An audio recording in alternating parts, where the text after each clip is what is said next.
To quote this week's guest, CEO of the Fathering Project, Wayne Bradshaw, "You often make an effort to learn new skills when it comes to your job, but when was the last time you learnt new skills relating to how you father your children?" And so this week we go deep on fathering and fathering figures, a subject that's so close to my own heart, and how the Fathering Project, through its focus on linking dads together at their children's school, is providing the well-needed structure into the whole conversation of fathering amongst men and how to step up into this role. This isn't actually just about fathering, it's about better outcomes for children through real and honest father figures that will influence and shape the next generation of West Australians and Australians at large. Wayne is a wonderful, unassuming man who has such a strong sense of community and giving back, and it is through this that he makes such a strong impact. Wayne dishes up many studies and examples to back up the focus of the work, but you only have to listen to him to know that the direction of the Fathering Project just makes so much sense from a deep level of knowing. He also leaves the listener with some very tangible and straightforward steps to take action and step up within your own fathering. So enjoy Wayne. Hello and welcome back to WA Real. I'm your host, Bryn Edwards. Fathering, the impact of fathering, and what is a good father are some of the topics we're going to deep dive into today with my guest, Wayne Bradshaw. Wayne, welcome to the show. Pleasure to be here. So Wayne, you're the CEO of the Fathering Project. You were born and raised here in Western Australia? Yes, I'm a WA boy. Yeah. Lived for 4 years in Gosford, New South Wales. Other than that, I've been here the whole time.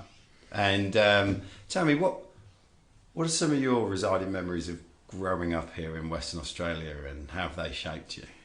I reckon it was an outdoors life. Yeah. Lots of sport. I was a sport kid, playing footy. My weekends, winter playing footy, 2 games a weekend, and summer playing cricket all day Saturday and all day Sunday. Archetypal Australian sports. All my mates are out surfing, learning to be good surfers, and I didn't do that as much as them. I was a body surfer because I couldn't spend the time to learn to surf, and played footy and cricket all my school age years pretty much. Super. So there's a real sense of teamship and camaraderie. Yeah, I enjoyed it, and it was a great opportunity to get out and challenge yourself and have a good, friendly environment. Really interesting. How much of those sort of things have you taken into your sort of working life later on? I mean, I played back in England. I played a lot of rugby, and I found that certainly operating in teams, being responsible and accountable for your role in the team, taking leadership over certain situations, all of that I draw on from my days in rugby. How much of that have you taken into you? Pretty much you've hit it nail on the head there with leadership, being part of a team and others responsible, being reliable. That you're a part of a team, then you've got to be reliable and you've got to turn up and be there and be accountable.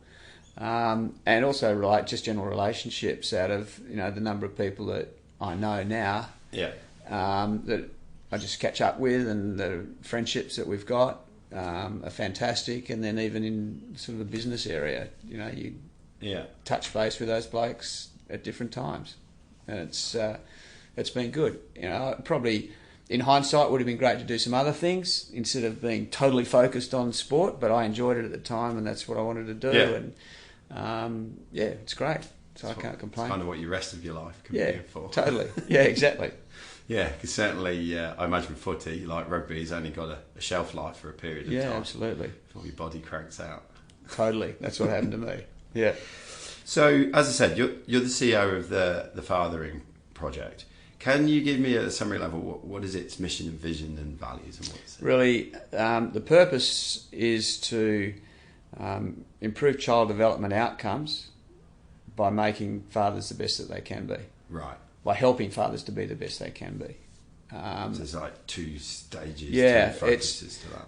It's interesting. When we first started, we said we create fathering groups to develop child, to achieve child development outcomes. We flipped it around. We're actually a child charity. We want to improve the future of our kids. So we put that in the front end. So we want to improve child development outcomes by inspiring and equipping fathers and father figures to be as involved and effective as they can be.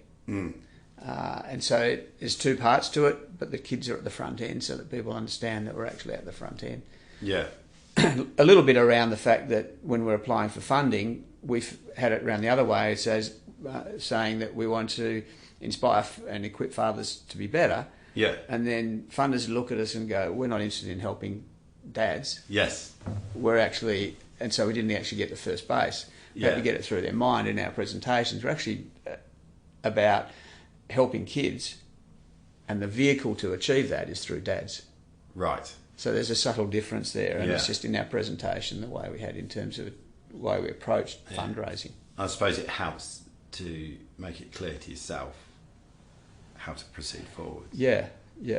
And it's evolved since then. We can get into that a little bit later on. Yeah, so you've obviously been with us from the start. Yeah.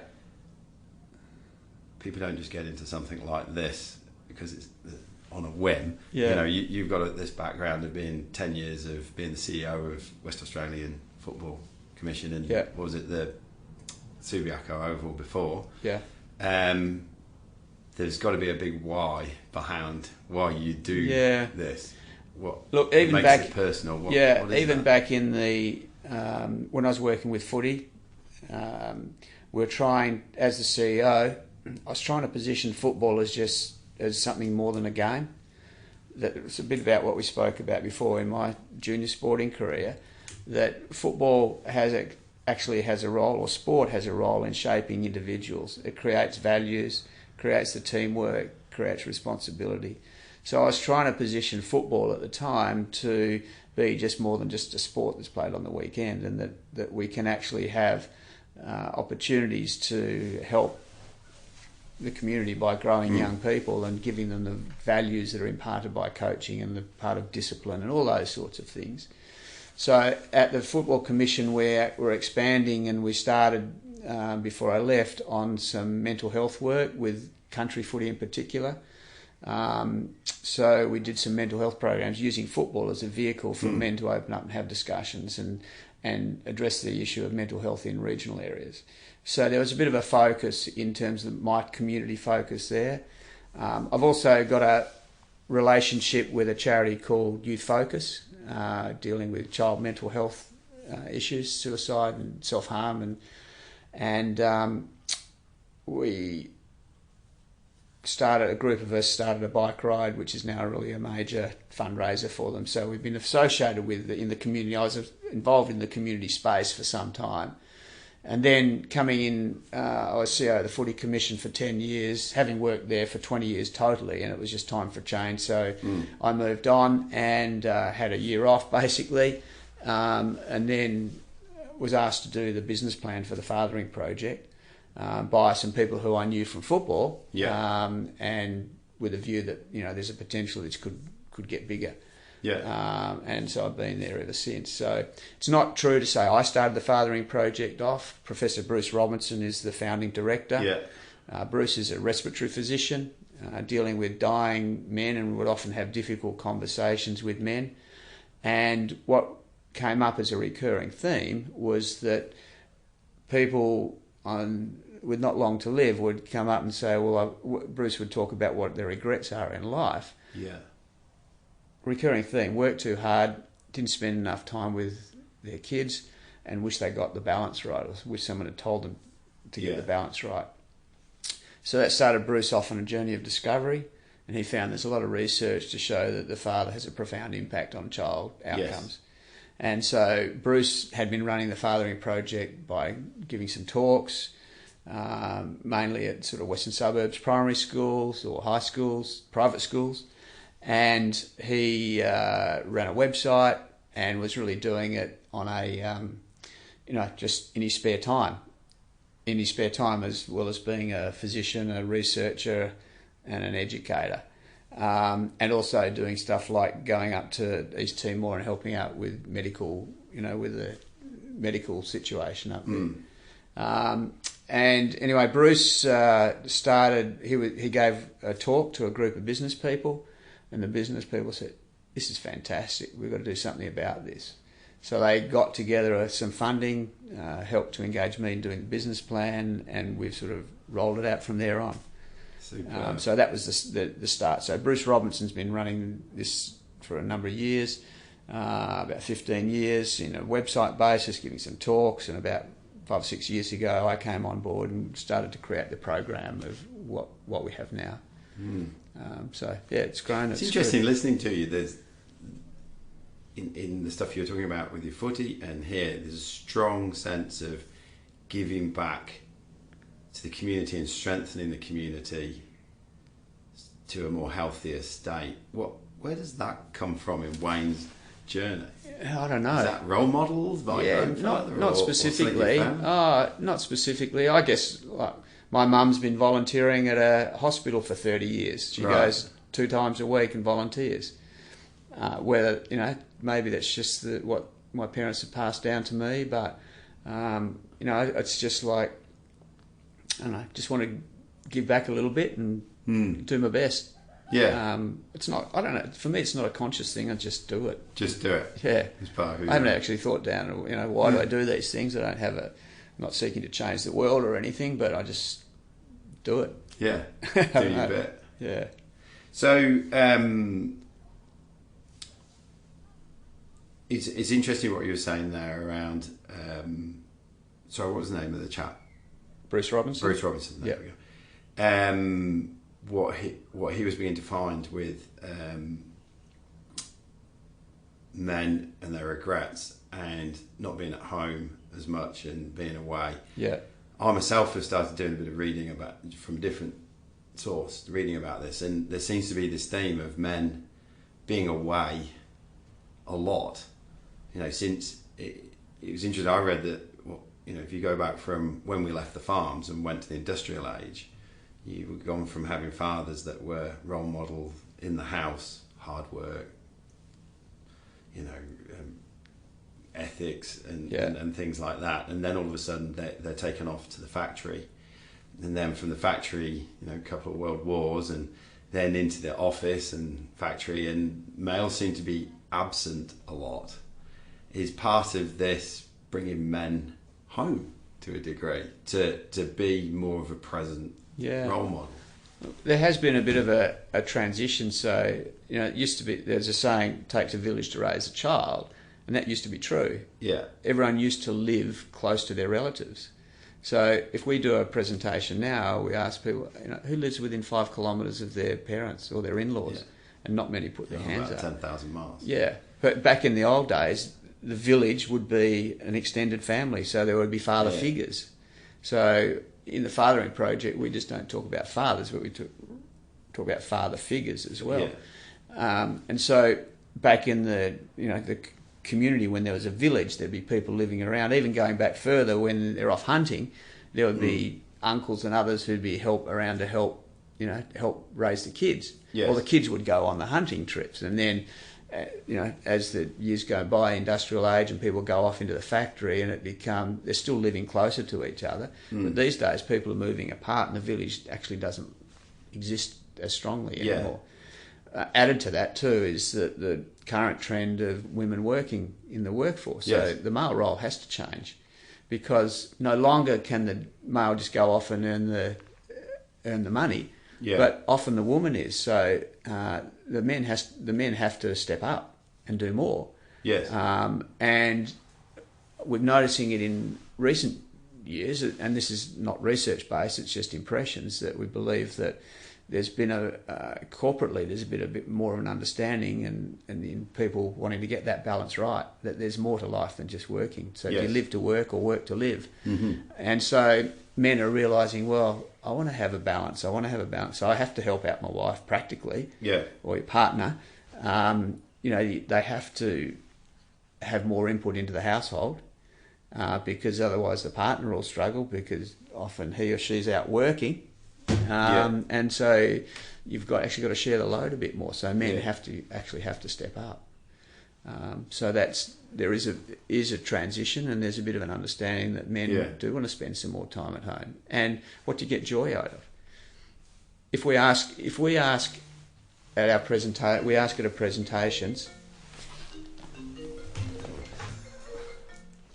There we go, live broadcasting. Sorry about that. I did turn that That's off. all right. It's just through the computer. If we ask at a presentation, we'll ask you, what's the most important thing in your life? Relationships. Okay, so mostly people would say family when we talk to a group. Yeah. Okay, what's the most important thing in your life? The answer is family. Yeah. Okay, so have you done any personal development at work? Any learning to try and advance yourself? Yes. Yeah. Okay, have you done any personal development on the most important thing, on families or relationships? Now, Question. I know you have. Yes. But most people, it's less than 5% would put their hand up and say, well, I've done some work on families and relationships. And it's interesting then, isn't it? I say, well, at work, you're actually a commodity. Yes. As good an employee as you are, if there's a downturn or a problem, you get the pink slip, you're out the door. They might regret it and it might be a tough decision, but you're a commodity, you're out the door. But in the home, you're not a commodity, you're an essential item.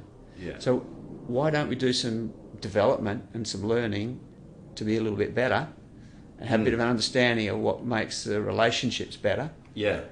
In the most important thing being family. Yeah. So that's kind of what we're trying to do, is just make dads aware of how important they are, turn the light bulb on and give them a few ideas and tips and skills to be a bit better. And that's really interesting, because one of the things I've sort of found is that, once you have that realisation that, you're learning to do something over here, maybe at work or sport or something like that, but you're not in, how you're dealing with your partner or how you're dealing with your kids.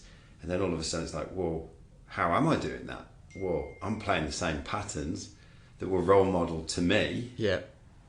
And then it becomes a bit tricky, because, like, certainly for myself, I've got a very close relationship to my mum and dad, and I'm fiercely proud of them and the relationship we had.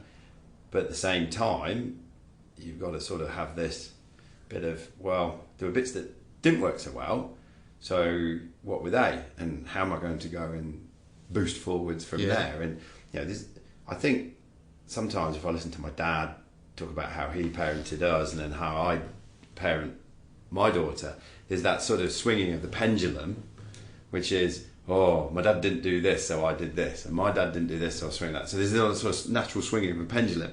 But then to actually notice that that's what's happening and being more conscious about going, right, what are the gaps in general? What do I need to do? And that, certainly for a male, plays right into a whole lot of stuff. Yeah. Because we like to think that we've got our shit together and we know what we're doing. Yeah. So to actually have that conversation of, maybe I don't. Yeah. Is that what you say? Yeah. And look, you probably asked a bit later what makes a good dad, but there's no formula for it. Yeah. It's about what works in the situation, and so there's certain tips and ideas that we can give that will help dads be better. So we don't go out and saying, you're bad dads. We're just saying we want them to be the best they can be. And so different things work for different families and different scenarios, and it's up to the dad to work out what the best way, and the family as a dynamic to work out the best way for it to happen. Well, one of the things that I came across recently, certainly with my journey over the last 5 or 6 years, was I spent the whole time trying to sort of chunk out of fathering and look at it from a man. I spent a lot of time trying to pride myself on being a good man. Yeah. And after a period of time, that just got freaking stressful. Yeah. And recently I came across a switch in that, which was, rather than trying to be a good man, try to be good at being a man. And so I could see how that is highly applicable here. Rather than trying to be a good dad, what does that actually mean? Yeah. It's just a labyrinth. Why don't we try being good at being a father? Yeah. That then gives me a place. And it sounds really subtle, but then that's now, oh, there's lots of different skills, lots of different things. Yeah, it's evolving. One of the things that you just mentioned there is about being a good man. Is that what's the definition of a man? Yeah. Because one of the things that we're saying is it's not the best approach to say be a man. Yeah. Toughen up. Don't be a girl. Yeah. We don't want to hear those sorts of things because, particularly for child development, it's around, okay, if you be a man, what's the stereotype of being a man? Okay, exactly so what we just said. You get to be potentially, maybe aggressive, or you hold things within yourself and you don't share your issues and your problems, and you don't talk. Emotionally constipated. Exactly. Women are very happy to share. Blokes don't. So, be a man is the thing. One of the things we try and get out of the vocabulary of parents is dads, because of that stereotype. Because we want kids to be able to be emotionally sensitive and adjusted and be able to share. It's interesting that in the US, something like 99% of mass murders are committed by men or boys. Yeah. Now, why would that be? Yeah. It's an interesting thing, is that blokes have got pent-up emotion, they can't release it and they can't talk about their issues, so they internalise. You can see how that lines up. And then, okay, well, how do you deal with things? Well, you show aggression, you want to be tough. Yeah. And you toughen up.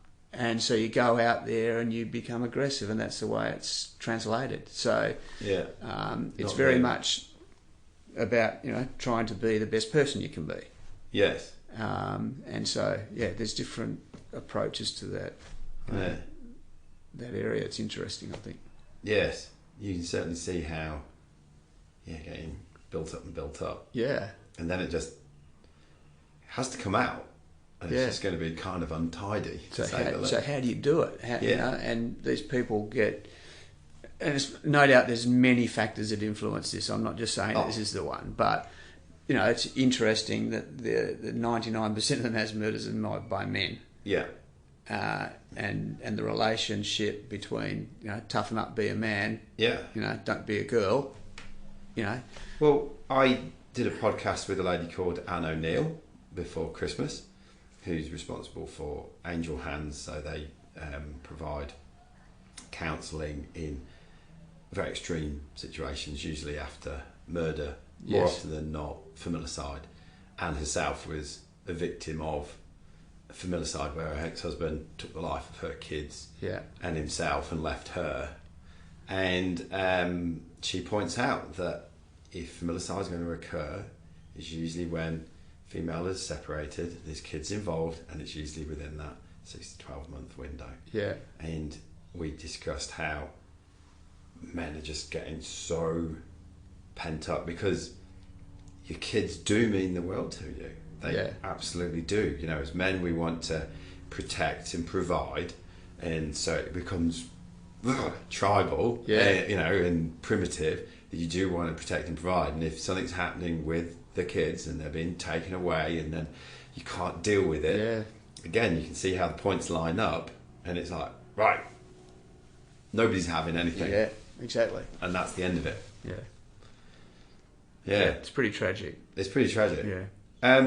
Obviously, you've gone from strength to strength with the project, and it's, was it 5 years now in Western Australia and going into other states? There's a big question putting you on the spot here, but how do you see the current state of fathering in the state of Western Australia? Look, I think there's lots of blokes out there doing a great job. There's more of an awareness. We're starting to build an awareness through the Fathering Project. But everyone can be a bit better, and I'm sure there can be something that that we can add to everyone. So, I don't really want to say that the fathering is in a poor state. Yeah. But blokes are out there doing their best. They might not be aware. They might not have the opportunity. We'll talk about a program that we've got running out in Armidale in a little while that is really impactful, and some of those guys have just had no role models to model from. They've got no idea on what makes a good dad or how to be a good dad, and they're trapped in a cycle of poverty and and it's difficult to get out. So, look, the state of fathering is, it can always be a bit better. Are there any particular gaps that you're noticing? Oh, look, not really. It's across the board. Whether you're an executive on St George's Terrace, who might give their kids a couple $100 to look after themselves on the weekend, or someone else in another suburb that doesn't care. There's issues associated with the fathering. They're just different. Yeah, they just manifest themselves. They're different but the same. same because they're not focusing on the child. At the same time, there's some parents who just live their lives through their kids. Yes. And that's not necessarily the right way to go. And so that's something I wanted to get into as well. It's a whole range of things. Because there's, and it's interesting you bring that up, because that was another question I had written down here, because there's almost the neglect side, and then another part which I have seen and witnessed and probably been a part of is the overindulgence of kids to the detriment of the relationship which spawned the kids. Yeah. Which can then play out with a great sense of entitlement within the kids, because they've just grown up thinking that they are the centre of the attention and centre of the world and the universe, and that's not going to put them in good stead for or the fact that their parents do everything. So where does resilience and come in? So there's a balance, I think, and Professor Bruce Robinson would say, I love watching my kids play sport. He would say, every now and then, don't go camping instead, and do something different. Yes. Let the kids be on their own, and just show that everything's not living through. You're not living through your kids, and that the parents actually have a life outside of what their kids do. Yes. That the modelling of a parent is around. There's multiple factors associated with it. There's work. There's your health, there's your relationship with your partner, relationship with your friends, you might be spiritual. And your kids are just part of the total pie. It's not the sum total of it. Sum total of the pie. Yeah. And if the kids, if you're modelling the behaviour to the kids and modelling great values and diversity and acceptance and all those sorts of things, diversity in the context of doing different things, looking outside the bubble, doing different learning or travelling or just creating a stimulating environment, then they're going to be better off for it rather than just being totally focused on your kids the whole time. And that focus could manifest itself in a couple of ways. Like you said, they might have that feel of entitlement, but so often the kids have a feeling of pressure to perform. Like in the sports sense, sport, my son's doing this, my daughter's doing this. Parents will watch it. And after a while, the kid goes, actually, I'm not enjoying this, I'm only doing it because my parents want me to do it, and then it just becomes fractious and breaks down. Now, anxious. That's not, I'm not saying that's widespread, but it does happen. There's at different ends of the spectrum, there's the dads that don't care, and then there's the others that are just living through their kids. Over caring. Yeah, exactly. Yeah. Yes. So tell me, you mentioned a piece of work that you're doing. Was it over in Armidale? Armidale, yeah. What are some of the things that the project actually sort of does on a tactical, on the ground level? Okay. So I'll talk about our core program, the one that we've been funded for by the federal government, and that's our schools program. Yeah. And we elected to target the primary schools because that's the best way of accessing men. Because every kid's got to go to school, so that's a good way of gathering men. Yeah. And where the kids are present. So the essence of the program is that we try and create what we call self-supporting but collaborative groups within the school. And in doing that, we talk to the schools, the first step, to get permission to help to set up a group in the school. We ask the school to help us to identify some dads who can step up and help to lead the program. Then we work with the dads to get them attached to the program and get them to agree to be the leaders. And if we can get 4 to 6 or 8 dads who are happy to form a committee and run a few activities, that's great. Then we form have a introductory session with the school where we get everyone to come in and we give them a talk about the Fathering Project and hopefully inspire them to be a part of the group. And then we help to support those dads in running different activities, or in fact they run them themselves, but we just give some ideas and best practice for them. So the essence of that is to create fathering groups in schools where the groups undertake 3 levels of activities: father and father activities, father and child activities, and fathers in the school. So dads and dads activities, and we're not talking fathers, I'm talking fathers and or father figures. Getting together, having some fun activity, creating mateship, and just sharing and learning from each other. Brilliant. Father and child activities could be anything. They might go for archery or walk in the park, or we had one group do orienteering at Whiteman Park, and they had 200 dads and kids running through the Whiteman Park in the rain. Stuff that I wouldn't have even thought would work. Geocaching and all sorts of different things. And so we leave it to the groups to organise themselves. And the essence there is to get dads to just spend quality time with their kids. Yes.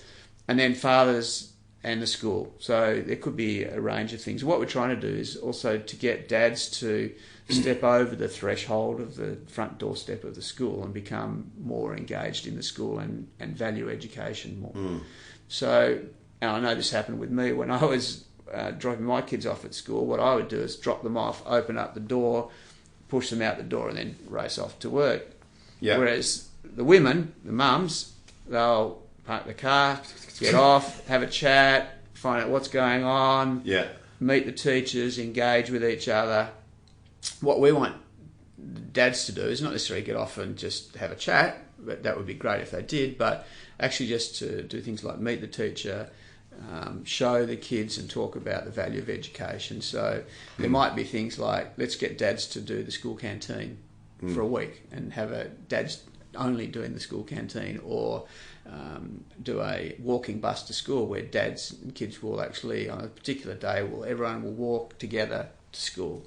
Come into the school and say hello to the teacher and thank them for the task, the job that they're doing, and show kids that you respect that teacher, and therefore they will then model your behaviour, that they hopefully will respect the teacher as well.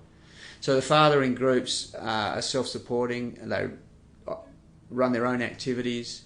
There's stuff going on all the time that we don't even know about because they're off, just the groups just off running the groups. We hear about school campouts that are really popular, where dads and kids will just come and camp on the school grounds, build camaraderie and mateship amongst the dads, which is the foundation of the program. It sounds like it's just a fun program, and it is, because what we're looking to achieve is to achieve behaviour change. So it's attitude change first and then behaviour change. Yes. So in order for that to happen, you need to identify behaviours that you want to adopt, and you need to practice those on an ongoing basis. So the essence of creating fun activities is to ensure that the dads get together and do stuff on a regular basis, because if it's not fun and meaningful, it'll fall away and it won't happen.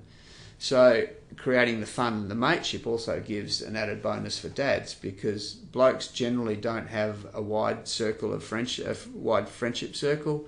They don't relate and engage with each other. So if we can create an environment where dads can have fun, meet other blokes, share their experiences, then that's going to be good for dads. Yeah, because we do operate in little echo chambers, don't we? Yeah. So in a little cocoon, so, rather than, driving off and going to work, and it's okay, well, the school's a place where I can actually do stuff and have fun with other blokes. Like, in my experience, a lot of the people that my relationships that I have now are really based out of the ones that we met in primary and high school. That through my kids. So we want to try and create that. And that's great as well, because I found with my daughter, who's 12, I love hanging out with her, but I can only give her so much. Her friends she wants to hang out with her friends. Well, it'd be fun if I had more access to her friends' parents. To create friendship groups that are multi-layered. And I want my daughter to go out with a bloke who's got great parents, and if I can meet those parents, I'm going to be much more comfortable with that. Yes. And understand that my daughter's boyfriend is great parents. Comes from a place with great values. Yeah.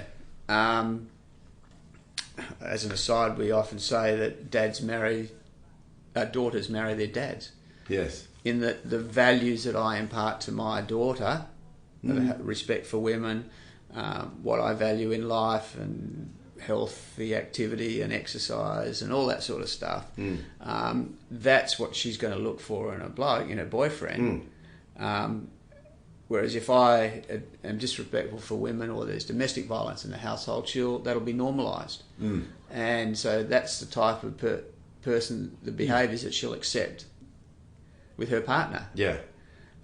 Kids do what they see you do, exactly. not what you say to them. Yeah.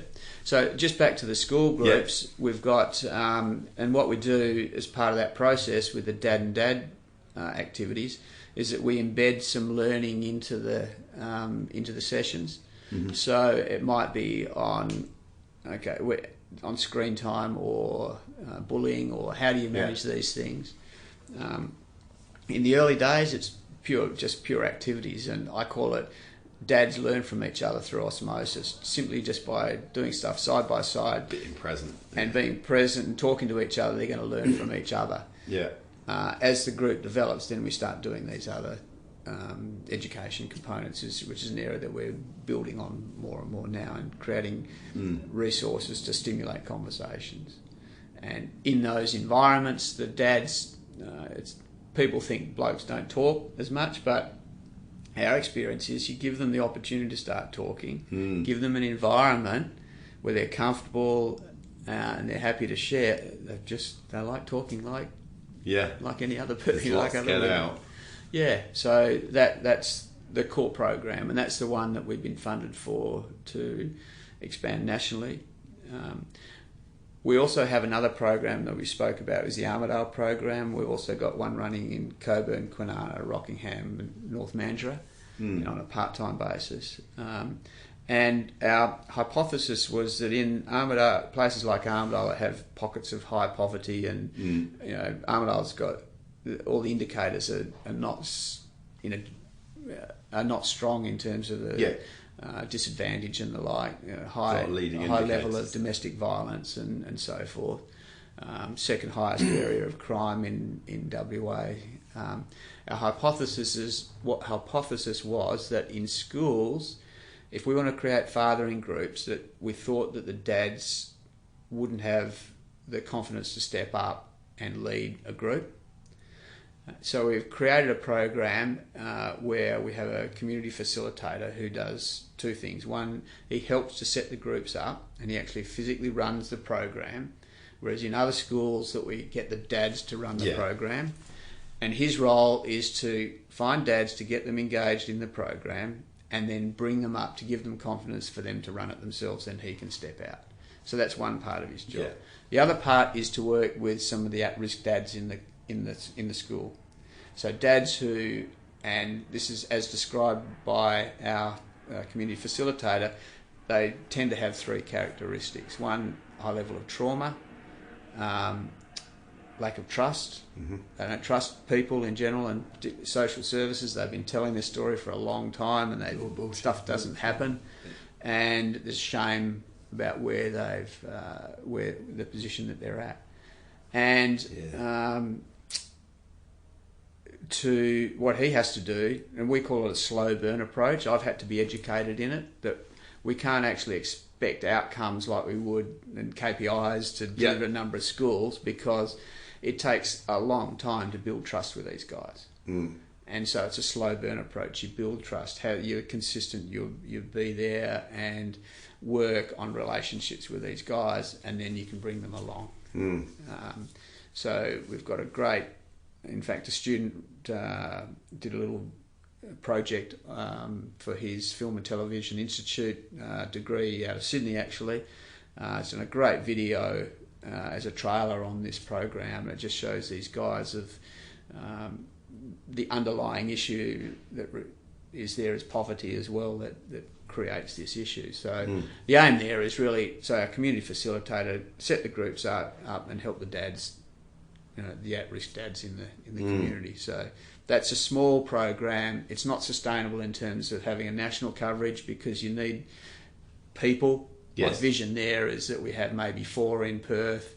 As we expand, if we can get it federally funded, for example, that we would have 6 in pockets in Melbourne and 6 or 8 in Sydney, or whatever the number is, that we can get it funded. But it's to have it funded to go all around Australia, it's just not sustainable to do that. So, but if we can pick out the pocket areas and have them work in those areas, then that's kind of what I'm trying to achieve. That's pretty awesome. So it's dealing with the guy, and it's an inspiring program. I bet.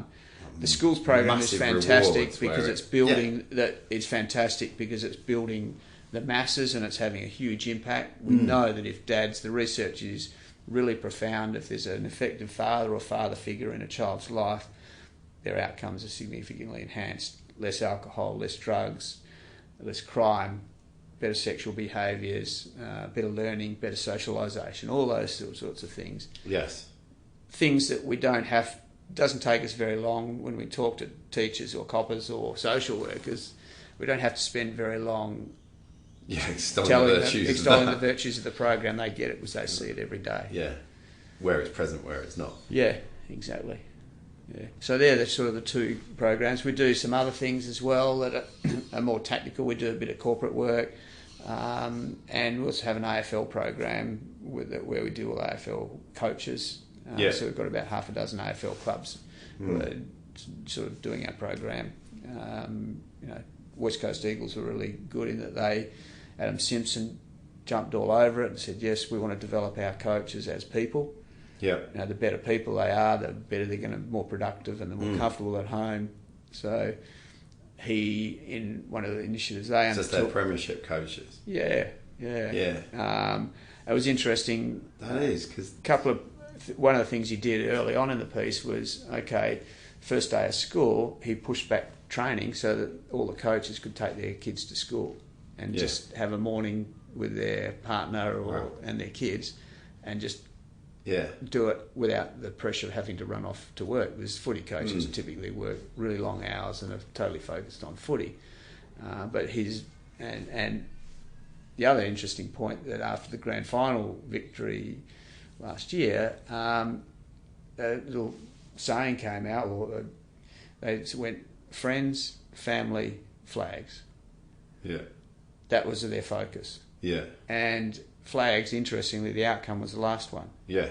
It's getting the other things in your life right, relationships, and your family right, and then the business will happen more effectively later. Yeah. And it's interesting, I'll just relate a study that's been undertaken out of Harvard University. It's the longest longitudinal study. And what they did is they measured Harvard graduates, and they've been measuring them since, I think, the 1930s. They measured Harvard graduates and then some other people out of slums and measured a whole bunch of metrics, their health, their mental health, their physical health, their work outcomes, how much money they have, how successful they are financially, family relationships, a whole bunch of metrics. And what they discovered was that there was actually no difference between the Harvard students and the kids out of the slums. Yeah. The key factor out of all of this is not your education or how much opportunity you had. Yeah. It's around, in terms of life and longevity, is your relationships.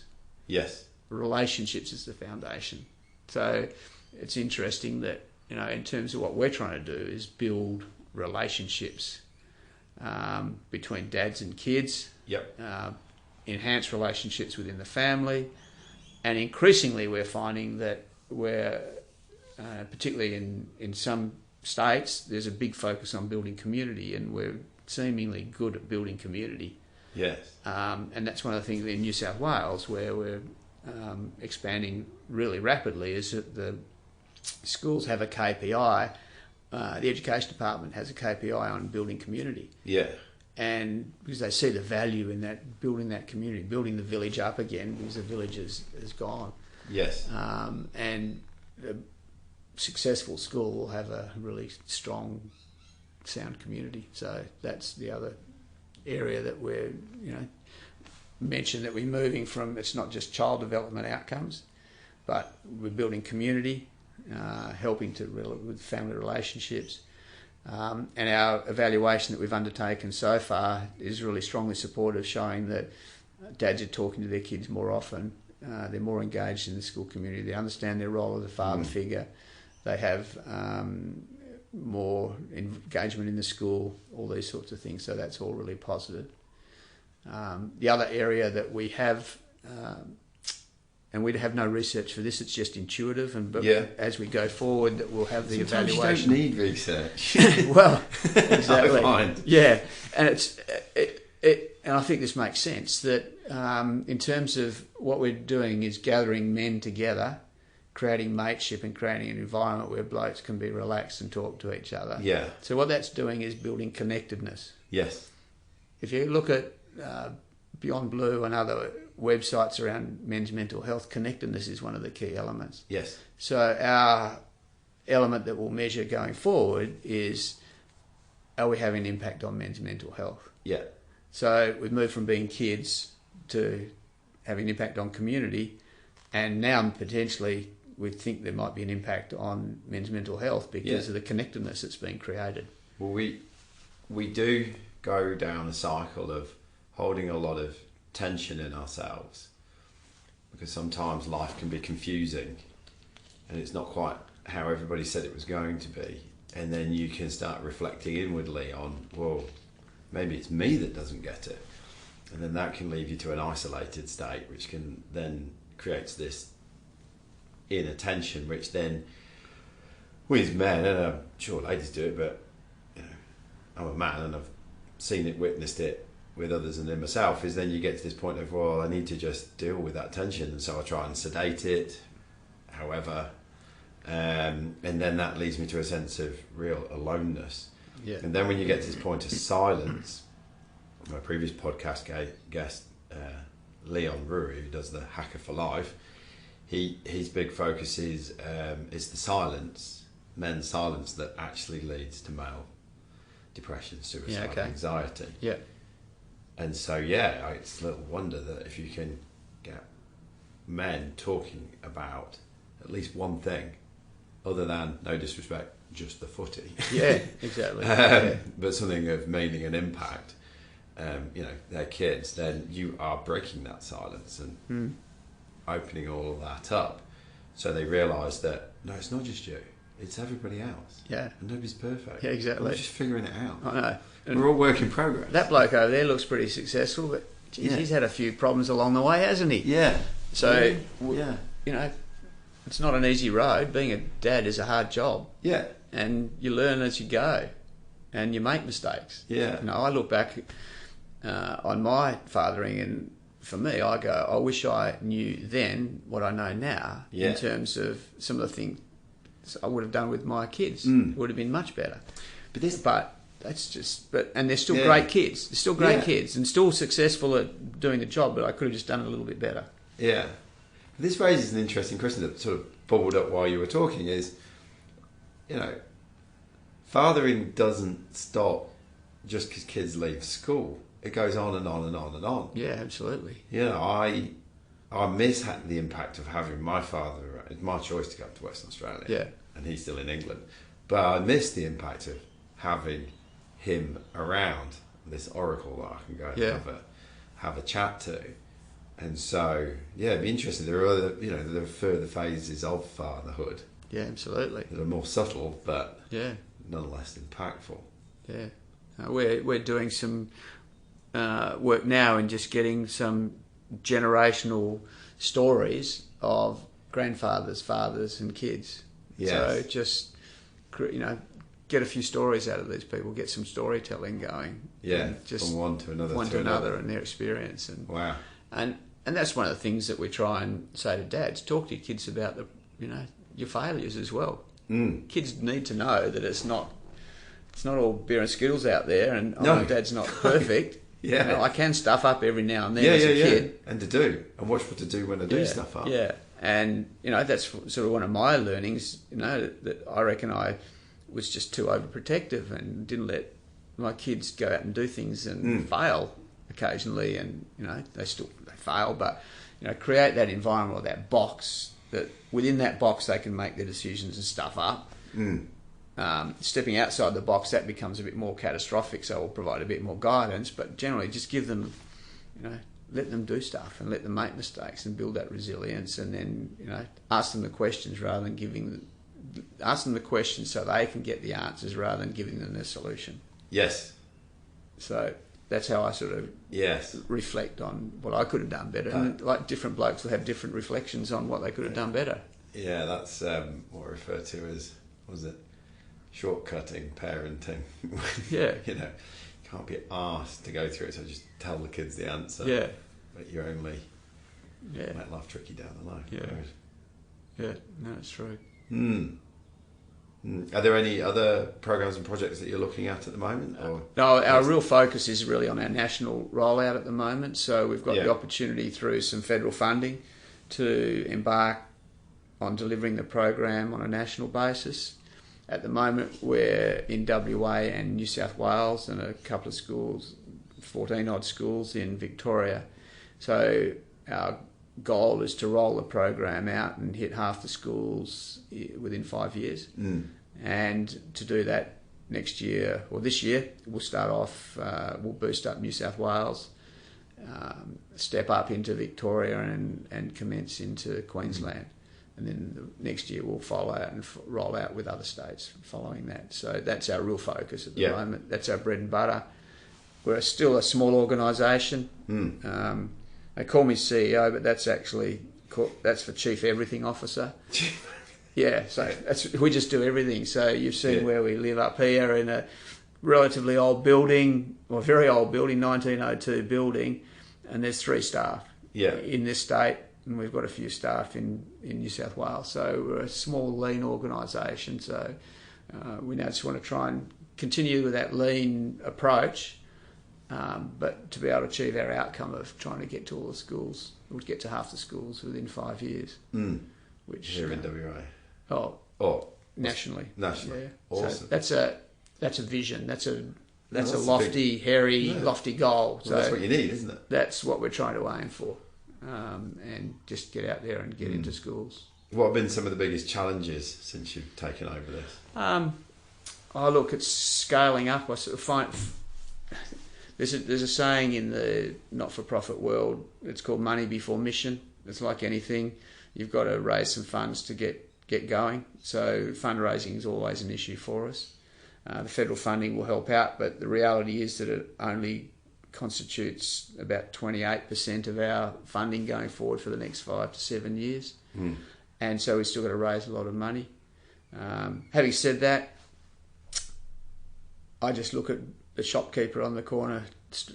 They've got to raise money, or a business. We're exactly the same as business. They've got to generate customers. We've got to raise money. That's just the nature. We're in a business. Are there any avenues to sort of commercialise a few things you don't do? Well, that's a good question, because I'm trying to hit on what our social enterprise will be going forward. I haven't quite hit on that. There's a number of people in the not-for-profit space that might have childcare centres or whatever. We're not in that space. We haven't had that capacity at the moment. Our aim is really to build our digital presence going forward so that we can expand and become not just an authority or a reference point for Australia, but potentially globally. Yes. And as we build our reach, then we'll be able to provide information for people, and we can become the place to go to. And maybe in the future we might have some subscription models where we'll give a certain level of information, then ask people to pay a couple of bucks for for some more, a monthly tip or whatever it might be.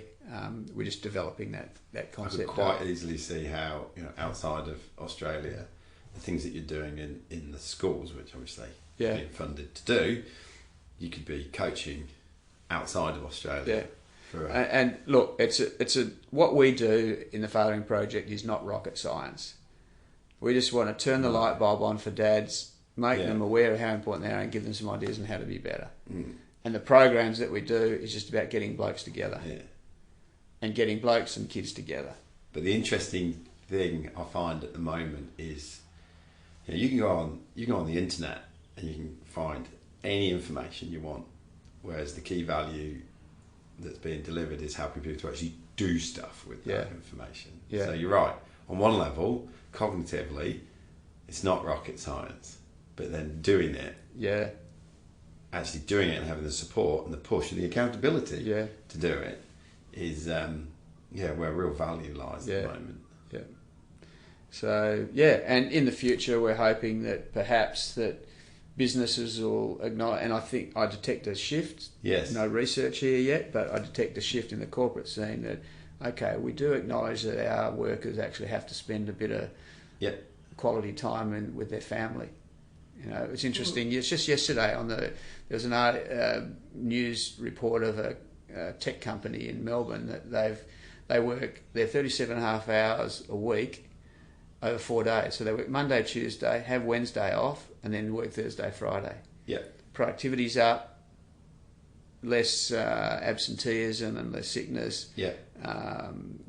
Profitability's up, and so they're working 1 day a week less because people are kind of like working 2 short blocks. And they get all their family stuff and they're better adjusted. And there's just different ways of doing things. Absolutely. And so companies now, I think, are acknowledging that, if you want to work at a stay, they need to be fulfilled. And bless them, millennials are pushing that to a degree. I think so. I sat and did a podcast with Brody McCulloch from Shared Space on the terrace, and he was saying how the world of work the face of work is changing. People don't want to necessarily clock in Monday to Friday, 9 to 5.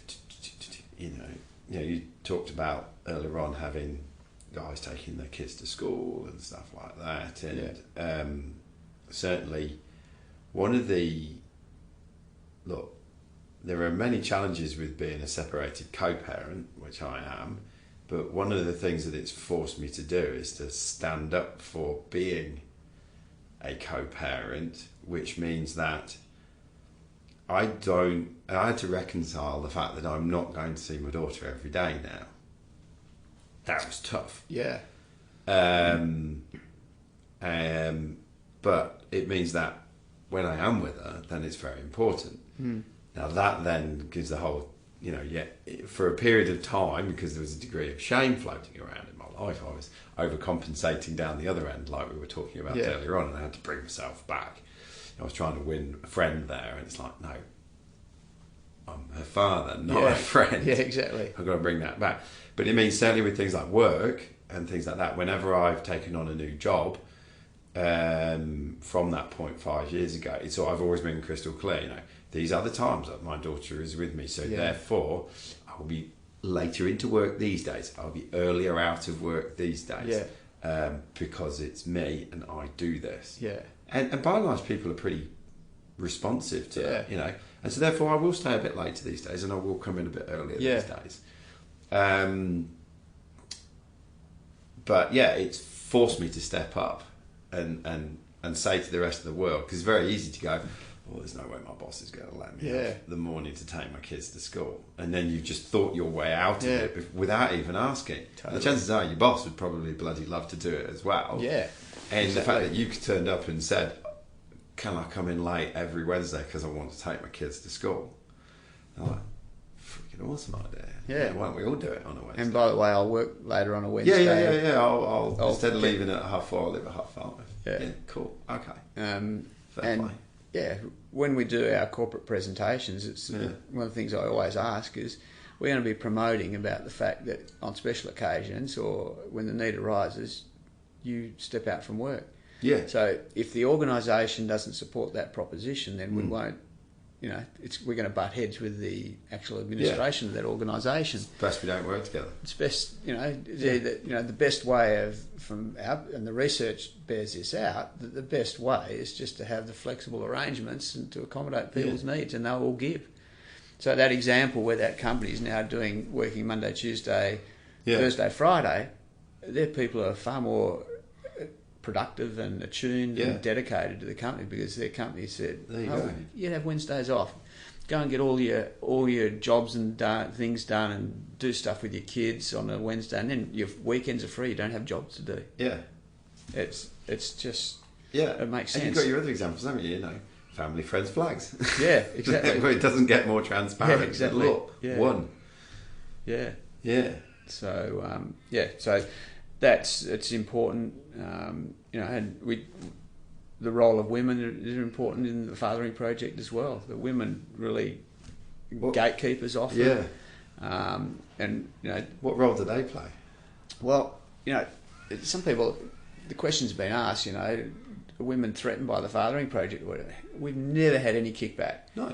Women just get it. They know if blokes step up, they're going to be the beneficiaries. Yeah. They want their partners to be better dads. They want to have someone sharing the workload with them. Yeah. And they're the gatekeepers. They'll drive the blokes in many ways. So we, increasingly working with the women to help get dads motivated to do stuff. We've had presentations where, I remember one, it was out in the sort of eastern suburbs, and the guy turned up and he goes, "Oh mate, sorry I'm late. I don't know what I'm here for. I don't know what this is about. My wife told me to be here." That was fine. Within 5 minutes we had sort of got him involved and engaged, and he was grateful for having the opportunity to be there. Now, I'm not saying that happens all the time, but often it's like, we want you to get out and, go to the Fathering Project activities, go and catch up with blokes, and get engaged in the fathering. So it's a really important element to our sort of model is the role of the women in helping to get the dads to make the first step. Superb. Or help them at least anyway, yeah. What have you learned about yourself through doing this? What have I learned about myself? I guess in terms of the Fathering Project, like I said, I mean, the story for me is I wish I'd done a bit more self-development education on the fathering when I was younger. It would have helped me help our relationships out with my kids. I've still got great kids and great relationships, but it just would have been different. Yeah. Not better. It might have been, I think it might have been a bit better. And just really for me, my age, wanting to just do some stuff that's going to help out with the community, and and that works. For me, I used to work pretty damn hard too, and work weekends and 6 days, and it's like, you got to get the balance right. Yes. So a bit more of a less traditional corporate approach of just work your backside off all the time. Yeah. You got to get the balance right and share it around and do other things and get your relationships right with your mates and your partner, and it doesn't have to be work all the time. Yes. Not to say that we don't work hard, but the point being, if you get the balance right, it helps you to work more productively when you're at work. Yes. So I suppose I'm spruiking what I'm promoting as well. I'm just saying, well, this is what's happened internally for me. I think, anyway. What did it? I mean, you've been quite clear about what does the next 3 to 5 years look like for the Fathering Project. What does the next 3 to 5 years look like for Wayne?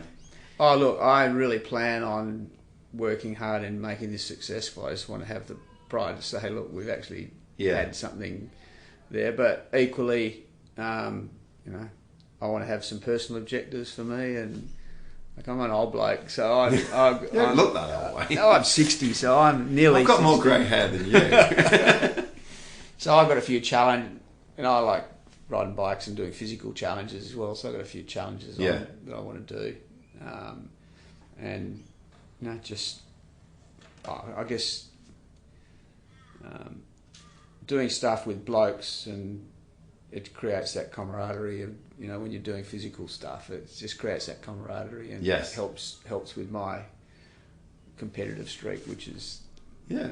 you know, just want to do stuff. Do stuff, be better. Yeah. Be physical, Get build out stuff. there. Yeah, which is all the stuff we as men enjoy.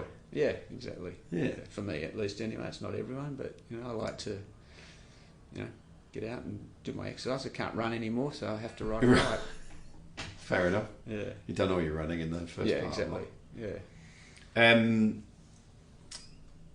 What if you were going to give somebody who's listening to this, a male who's a father, three quick tips and how they can reflect and improve their fathering? What would you say?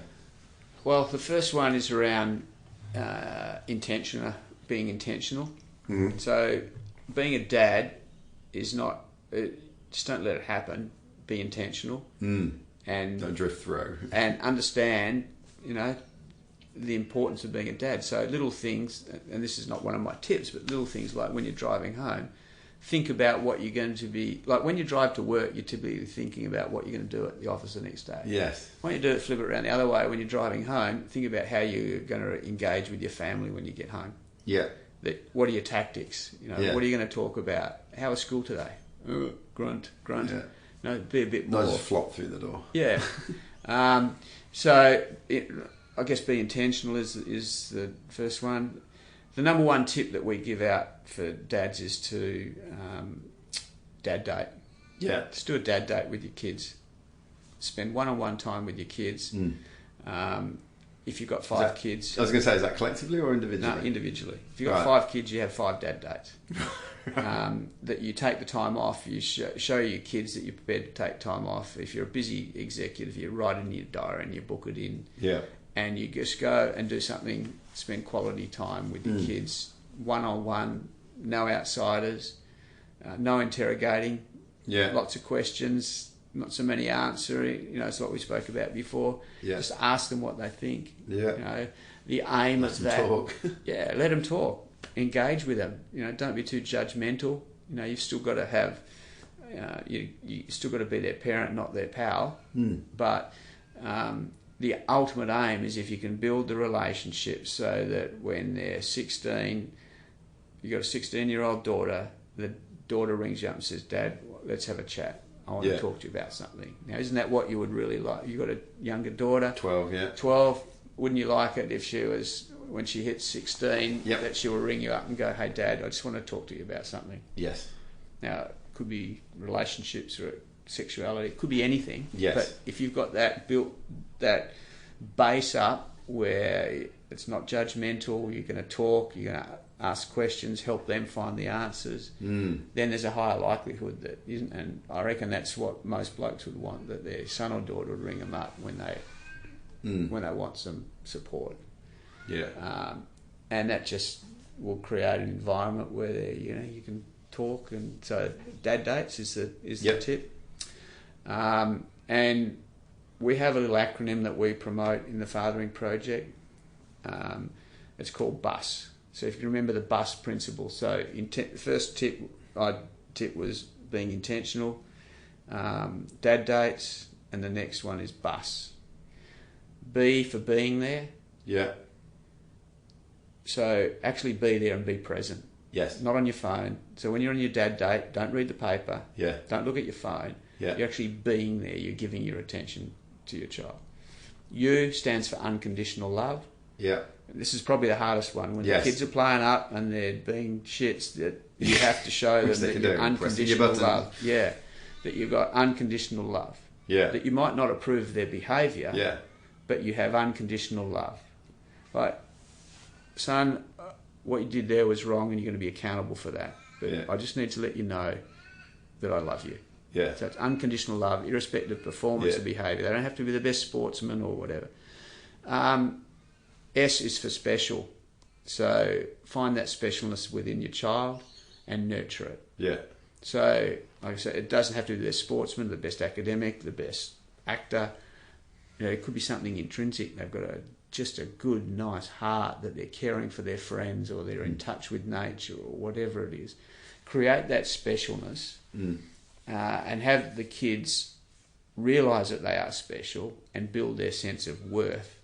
Because when the tough decisions come down later, when the kids are faced with alcohol and pills at parties and the like, it's their sense of worth, we believe, that will help them navigate their way through. If they've got the confidence within themselves to be able to say, no, I'm not going to do that, or no, I'm fine, thanks, I don't need that, no, I'm not taking that pill, or I'm not doing that, or that, so that you can actually have that sense of being and the sense of confidence to do that. So that's, we think, it comes out of specialness, that they have that confidence and that they're valued and they can make those decisions. So intentional, dad dates and bus, they're my 3 tips. Love it. That's very practical. So, and we just say, for most blokes when we do a present, just think of one thing, just do a dad date. Yeah. And so the corollary to that is that you're being intentional because you're doing a dad date anyway. And you're being present. And you're being present, and you're showing that the kid that they're valuable, that you're being there. Yeah. And that you can tell them that you love them on the dad date, and you're talking about their specialness, so it gives you that opportunity. So the dad date is probably the main one, because that wraps up the whole 3. Yeah. All 3 tips. Like it. And then the very last question I normally ask my guests is, if you could take one piece of information and just upload it into the collective consciousness, a bit like many guests say, what, like in The Matrix or something? Yeah. So everybody just gets it. What would it be? It would be, it just comes back to relationships. It's like build relationships. It comes back to that Harvard research. It comes back to building the relationship with your kid and understanding get the balance and build relationships. I think would be the main thing that I would say. Awesome. Okay. Yeah, Wayne, it's been an absolute pleasure talking to you this morning. It's caused me to reflect a lot about my fathering, but and it's actually been, I'll be transparent, it's been quite emotional talking to you as well. It's been fantastic to actually get into it and just the simpleness of what you're doing, but the huge impact that it can have. Yeah. It's beautifully awesome. Oh, thank you. Yeah, it's been an absolute pleasure to talk to you this morning. Great. Thank you very much for your time. Pleasure.